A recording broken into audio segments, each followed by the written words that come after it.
morning has broken, Jonathan. And we are your consecrated hosts. Father Jeff Lowski, consecrated by Holy Orders. Jonathan Sanchez Baptism. Awesome. How you doing? I am doing good. Trying to get power to this computer.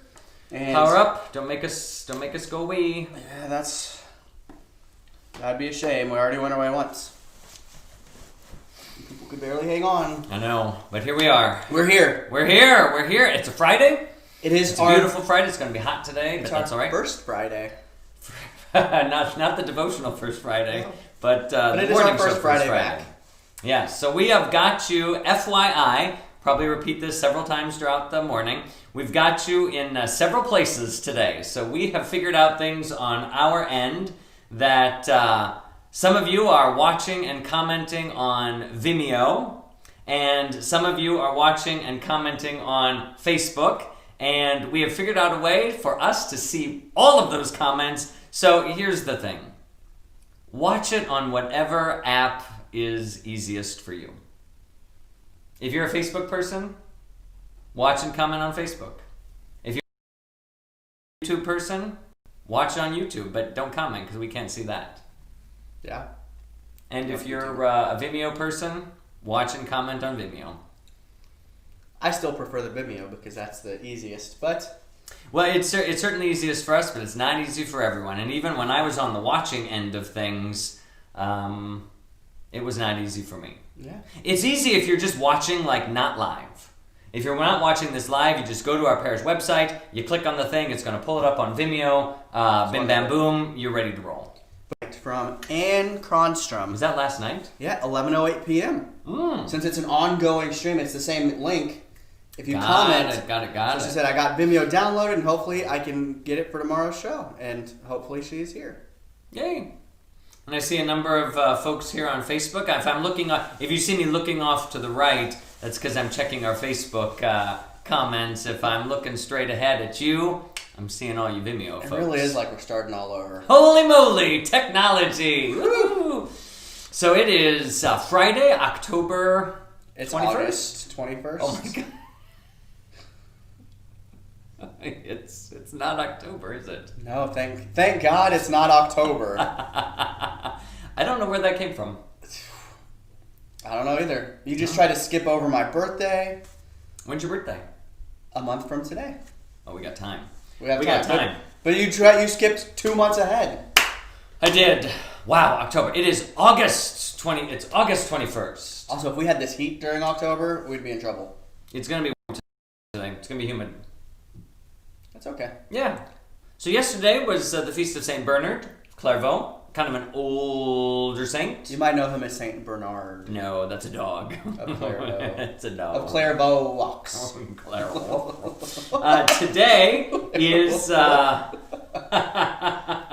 Today is the feast of Saint Pius X.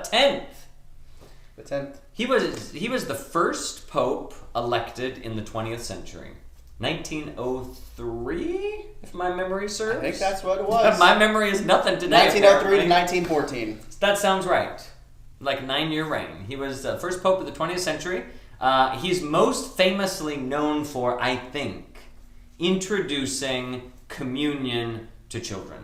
Right, because before that, they didn't really get communion, right? No, prior to that, communion didn't happen until after you made your confirmation, and most people made their confirmation at around the age of 12. You know, somewhere around that end of elementary, beginning of junior high. And so that was when they would wait for the bishop to come, right? Something like that? Yeah, long, complicated history, confirmation, Eucharist. We can talk about that. There's a whole theology night on that. You can find it on YouTube. The sacraments of initiation, baptism, and confirmation. We'll go into that in great depth. So go check that out on our YouTube page. We also had that video. We made a video on it. Maybe. Was it for confirmation? Yeah, probably. I think so. I think that sounds right. Yeah, it was. We did that for confirmation prep. It used to be baptism, confirmation, or baptism, reconciliation, confirmation. Well, the sacraments of initiation are baptism, confirmation, Eucharist, period. That is the order of the sacraments. It always has been. It always should be. Things got jarred around a bit, but the long and the short of it, children were not receiving Holy Communion before the age of 12. And Pope Pius X looked around at this modern world that was emerging, and he was like, oh my gosh, our kids need Jesus. They need Jesus. They need Jesus. There's so many things going on in the world today that they need to have Christ in their lives. And so if they are capable of understanding the difference between unconsecrated bread and the consecrated host and the presence of Jesus Christ, then by golly, we need to prepare them and bring them to the sacrament. Amen. So that's what happened. Communion was moved earlier. That's why confirmation got stuck, because he failed to mention anything about confirmation. He just maybe assumed that it would... He assumed, I'm sure. And as obedient Catholics, we're like, well, the Pope didn't say it, so what must leave it here, instead of thinking for themselves. These things happen. It's interesting because good old Pius there was kind of... he got a lot of pushback because he recommended and strongly urged that Catholics then themselves as adults receive daily communion. Because it wasn't daily. Most people received on Sundays once in a while. And certainly not daily. And he really, again, getting Christ into your life, getting Jesus into your life, we need that. And he got a lot of pushback. A lot of people claimed that they pushed back because they felt that would lead to irreverence in the Eucharist. That if you received it and handled it that often, it would lead to irreverence. And so you see, I think some of the arguments that we have today about the Blessed Sacrament and Holy Communion and what is reverent and what is not reverent, these are not new things. Again, these things have been going on forever. And I think there's always discussion to be had and always things to be looked at. I agree. So, yeah. I think at some point, maybe not today. Maybe not today. But maybe not tomorrow. We should talk about what confirmation actually is. We'll have to do that. Because people have no clue sometimes because they were taught wrong. And so we live in the age of the Spirit. We do. We live in the age of the Spirit. We need to know.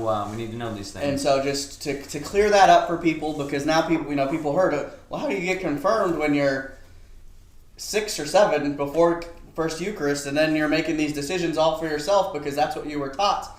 That you are now taking ownership of your faith and declaring. Yeah. And well. Yeah, absolutely. It's a whole different thing, but that would be a whole thing. A whole thing. That'd be a whole thing. So that'll take us a whole episode. Yes. That'll take us a whole episode. We have some questions on Facebook. I know Linda was asking about how do I get to Vimeo when you are live. You can go right to the St. Charles Borromeo website, and it should be there playing, and you can just click on that and pull it up. You can download the app from the App Store or Google Play and get the Vimeo app, and you can subscribe to us. You can also watch live. There is, if you go to vimeo.com/channels/MHB, Morning Has Broken, MHB, I think that will bring you up to the channel, which you can see that we're live. Yeah, we're trying to find easier ways to get this to you. So whether you're watching on Facebook, whether you're watching on Vimeo, whether you're watching on YouTube, wherever the heck you're watching, we're watching you. If Jackie or anybody is on watching, if you want to post a link on the Facebook thing right now, you could do that. We're not going to do that. No, we're just going to talk to you. We're having our morning. It's Friday. Amy was intrigued. I'm just going to say, yeah, it's Friday. And if you don't know what that means, then you got to scroll up on Facebook and see her comments, because that's just the way it is. I'll tell you later, Jonathan. Oh my gosh. I'm in the dark as usual. In the dark. So if you haven't been with us for a while and you don't know what's going on, next week we are planning on going through C.S. Lewis's The Screwtape Letters. And so we've been kind of plugging this every day so that you can get ready and be with us when we get there. Are we going to have pipes? No. I'm not a piper. I'm not either, but I figured it's appropriate. Bagpipes, perhaps. Oh, you can play the bagpipes? I cannot. I would pretend. The Screwtape Letter. You just got yours yesterday. I did. And it has nice ruffly edges, like it's nice and worn, and he got the exact same book as I did, but they redid it and did this to the edges so that it makes it look. He feels really good about it. He was jealous. Shush. But mine has all these beautiful insights written into it of years of reflection and whatnot. I like that chapter a lot. So what are we saying to you? Check it out, Screwtape Letters, get the book some way. We're not going to read it online in the morning show, but we are going to say your homework for tomorrow is to read chapter 1. And chapter 1 is 1, 2, 3, 4 pages. And they're never longer than 4 pages. So you could read it probably while you're having your breakfast before you watch the show. You could read it before you go to bed and have it percolate in your mind. It's easy peasy. And then we will go through and kind of talk about what hit us and how it applies for today. Yes. Yeah, it's a great study, and we really want you to do. All right. What do you want to talk about, Jonathan? Well, Nick's confirmation. The Spirit. The Eucharist. St. Pius X. We could talk about Jen. Who? What? Jen. G-I-N? No. No? It's too early. It's too early. Okay. I think since we're going to take a look at the Screwtape Letters next week, what if we spend just a little time today kind of talking about angelology, demonology, kind of the spiritual warfare that is going on. A lot of people talk about or hear about spiritual warfare.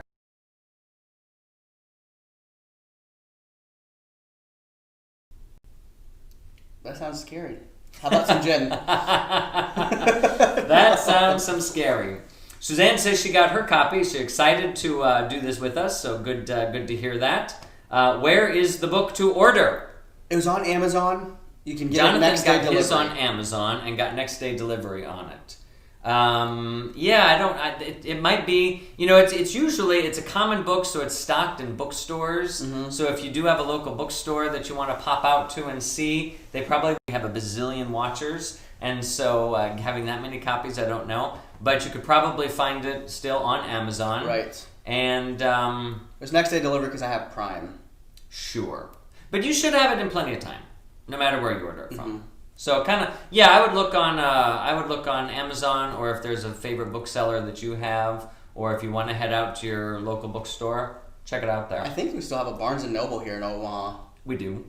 And they're probably, I don't know if libraries are open. It's probably at the library if you want to rent it, or rent it. You don't rent, you borrow. You don't rent books, you borrow them. You borrow the books. Yeah. I think someone said it was on iBooks. It's on iBooks. You can get it for your Kindle and any of the digital book platforms. Yeah, if you like reading it. But if you like hard copy things, I thought I would hate reading things on my tablet, my iPad. I thought I would hate reading things on a Kindle because I like the tangibility of a book. And then I got a book on my iPad, a Kindle book one time. I don't remember which one it was. And I read it so much faster, or it didn't take me as long to finish the book. Interesting. I know. So now it's like I've been purchasing most of my books on my tablet, and I like it a lot. You can highlight right there. I've never ventured into any of those things. Yeah. I think it's Kindle. Whichever one has that looks like paper with the ink on it. That's the Nook. The Nook. The Barnes & Noble Nook. Okay, and then I think the Kindle has a paperback or something like that. Yeah. And that intrigues me because it is very similar. Then it's not as high a contrast and everything. Right, you can read it like outdoors if that's your deal. I kind of like it on my tablet, or because I have an iPad and then an iPhone. And so like last night it was a slow time in the confessional last night. So I had a lot of reading time. And I can just pull out my phone and open up my Kindle and pick up where I left off on my iPad. And this is while there's no one. When there's no one confession. Yeah, unless the confession gets really long and boring, then maybe I might open up my book and... No, I'm kidding. I'm just kidding. You're scandalizing people. I don't want to scandalize you. So a little bit of angelology. Angelology. What do you know about angels? They are real. And when you die, you become one. No, false. You do not gain your wings. Nothing else. Angels were pre-human and will be post-human. Well, not post-human. Not post-human because we're here forever now. We're here forever. But they came before us. Yep. They were. And they were all good at one time. As all things were. So what do we know about angels? In the hierarchy of created beings, they're below us. They are not. You've got rocks on the bottom. The pure material world, those things that have no souls. Rocks and water and pets. Nope, they're not down on that level. Okay. Those that they don't have. These are the things that are inanimate objects. Inanimate. Okay. In fact, that's the very meaning of the word. Inanimate, without soul, without spirit. Animus. Animus, the anima. So a table, wood, things like that. That is, those are inanimate objects, no spirit.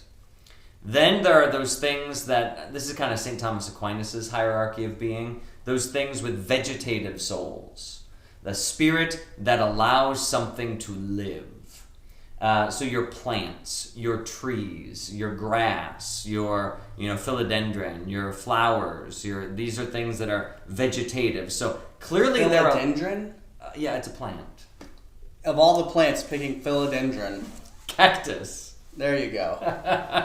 These are the things that they're alive. And you know they're alive because you see them do things. And because they're alive, they must have spirit. Right. So vegetative soul or vegetative spirit, St. Thomas Aquinas would have argued. Then you have those things that are animals. And the very word animal, anima, means these are things that have spirit. They are things that have soul. So an animal soul. So they have things that clearly they're alive, but it's a higher order than a plant. So your dog or cat or fish or lion or bear or dolphin or monkey, all of these things have an animal soul that interacts with the brain. And so it gives them, they're a higher order than a plant, obviously. Right. Yeah, you can't just water your dog and be done with it. There's a lot more that goes to that. Then you have the human soul, the soul that is created of God, a soul that has free will, intellect, memory, that this joined to our bodies and our brains causes us to be in the image and likeness of God, the human soul. So body and spirit. So pure body, then body and kind of sort of spirit, body and a higher ordered spirit, a higher ordered body and a higher ordered spirit, the human soul in the image and likeness of God, and then pure spirit. So no body, but pure spirit. That's an angel. That's an angel. An angel is not attached to fleshiness. Pure spirit. And then you have that which is pure being, and that is God. That God is above all the angels as pure, what it means to be. Pure being. So the angels are on the hierarchy of being, they are closer to God in that sense. But when God became man, he elevates humanity in a way that was not known from the beginning. So the incarnation kind of changed everything. So then what's the status? Well, that's a good question. I think that we look to the angels and they look to us as in some way brothers and sisters. But the angels, interesting, the angels have no gender. The angels, because they don't have bodies. It's your body that defines your masculinity or your femininity. It's not your soul that defines that. It's not your feelings that define that. It's not any of those things that define your masculinity or your femininity. It's your body that defines your genetic makeup. Your genetic makeup. That's what makes you male or female. That's what gives you your gender and gives you your sexuality. But the angels don't have a body, so they don't have gender. They are neither masculine nor feminine. They are pure spirit. Right. They don't have a body. It'd be like if once it's the human spirit, it's not a female human spirit or a male human spirit. It's the human spirit, because that's all they have. They don't have the body. You like after death? Yes. Yeah. So I don't know how the identity and when a separated soul. That's why death is such a horrible thing, because it destroys the makeup of the human being, and we don't. When the body and soul are separated, it is a violence against who we are. So angels were created all at once. So all of the angels that ever will be or have been created, that there is a finite number of angels in existence. Human beings we participate in the creation of new human beings all the time. Right, because angels can't create other angels. No bodies, no gender, nothing to create with. Nothing to create with. That's right. No birds and bees in the angel world. So the angels there's a finite number of angels. And the angels are outside of time. So when the angels are created, they look upon and know God as He is, completely, wholly, fully. And either are attracted and drawn into that, or repelled and frightened of that. Now Lucifer, yes, was the greatest angel, or was he the second greatest?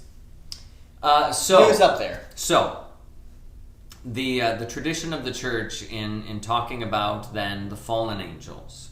So the angel is kind of the word we use to describe these spiritual beings. Those that looked upon the face of God and rejected that, we call demons. They are angels, but they are fallen angels. They're of the species, if you will, of angels. These are improper terms, but that's what we're going to use. They rejected God. They rejected God. And always are rejecting God, because the angels have a present moment, and in the present moment, they reject God.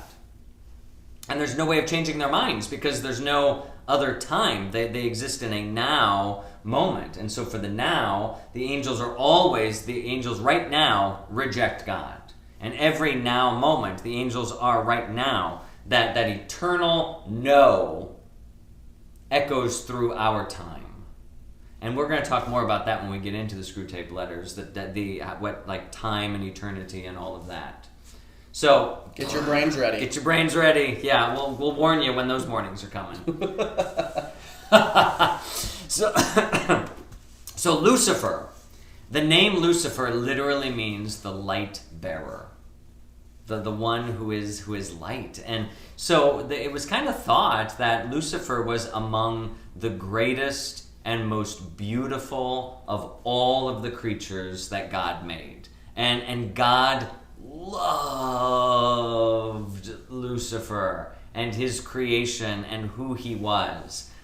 But Lucifer looks upon God and says, "You're bigger and brighter and more beautiful than I am." And rather than rejoicing in the fact that he got to reflect God, he was hurt by that, or angered by that, or jealous of that, or whatever, and turned his gaze from God. And in that moment ceased being Lucifer and became Satan. And the name Satan, as Scripture tells us, means the accuser. So now he's constantly nitpicking and pointing out and standing before God and accusing everyone and everything. Makes sense. That's how he attacks humanity. That is how he attacks humanity. There's any weakness, if there's any crack of weakness between us and God, and absolutely, and create that chasm. Chasm. Try to pry that open. And this is why gossip and criticality and judgment. That's why these things are horrible. Why Jesus constantly is telling people, "Do not judge, lest ye be judged," because that is exactly what Satan did and does. And so when we find ourselves gossiping, judging, being critical, we're not being Lucifers. We're not being light bearers. we are being Satans. We are being accusers. Yeah. And then when you put it when you frame it like that. And I think it comes down to, are you trying to build up or tear down? And it's something I need to check myself on daily. But when you criticize someone, it's like, well, that shirt doesn't look very good. Are you bringing them down? And that's a very minor thing. But are you saying it to bring them down? Or maybe my collar's like this, and Father Jeff says, hey, Jonathan, you need to... maybe Jonathan, make you're sure... an idiot. Well, that would be a judgment. but he's like, hey, Jonathan, if you turn your collar down, that'll look really snazzy. And what then a you're great building shirt. up. You know what would make it better? If you wore that collar in the proper manner. Yeah. So, but building up. And that's... God builds, God creates, love creates. Forms unity. Satan communion. Destroys, separates, fractures. Yeah. And hurts. Pope John Paul II, he predicted, or his commentary on the modern age was that one of the greatest evils that we are seeing in kind of a silent, pernicious way is the evil of what he described as atomization.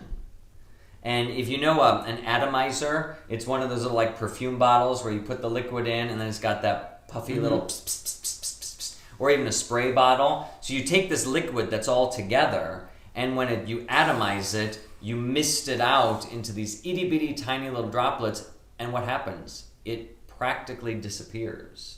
You no longer have that puddle of water. You no longer have That's that. the problem with coronavirus. It's exactly. That is the evil that is embedded. It's why you can see that pandemic and disease and sickness are not of God. This is of the evil one. And it's separating and causing these fissures and fractures everywhere. Atomization. And so the Holy Father, John Paul II, said that anything in society that separates people in that way, that causes you to no longer need another human being. I mean, even things as simple as,